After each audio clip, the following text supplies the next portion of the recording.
Download this code from codegive.com, link in the description below. Certainly. The SUMIF function in Excel is a powerful tool that allows you to sum values based on specific criteria.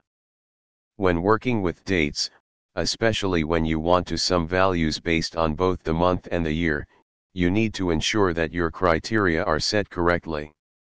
Overview of the SUMIF function. The syntax for the SUMIF function is as follows. Range, the range of cells that you want to apply the criteria to. Criteria, the condition that must be met for a cell to be included in the sum. Sum_range, the actual cells to sum. If omitted, Excel sums the cells in the range.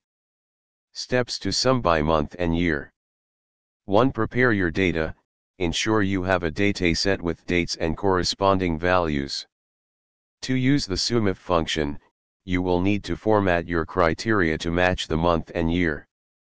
Example dataset. Here's a simple dataset for demonstration. Date value. January 15th, 2023 100. January 20th, 2023 150. February 15th, 2023 200. February 20th, 2023 250. March 5th, 2023 300. Summing values for a specific month and year. Let's say you want to sum all values for January 2023.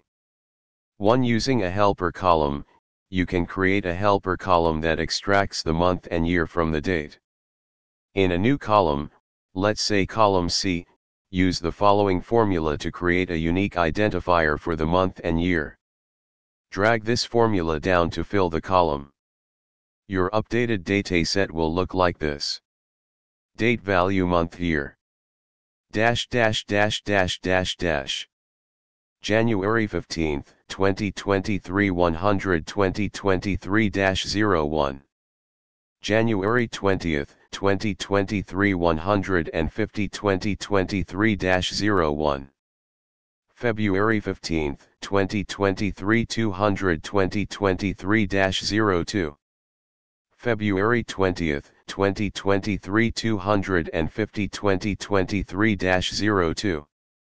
March 5th, 2023 300 2023-03. To using the SUMIF function, now you can sum the values for January 2023. In another cell, let's say D1, use the following formula. This will give you the total value of 250, 100 plus 150, for January 2023. Flexible approach using cell references. Instead of hard-coding the date in the formula, you can use cell references for better flexibility. For example, if you have the month and year in separate cells. Cell E1, 2023. Cell F1, 01, for January. You can use the following formula in D1. Full example in Excel. 1. Input data, enter your dataset in columns A and B. 2. Helper column, in column C, use the text formula to create the month-year format. 3. Criteria cells, in cells E1 and F1, enter the year and month. 4. SUMIF formula, in D1, use the SUMIF formula to get the total based on the criteria. Summary. The SUMIF function is a versatile tool for summing data based on specific criteria. By using a helper column to format dates into a month-year format, you can effectively sum values based on both month and year. This method allows for more dynamic reporting and analysis of time-based data in Excel.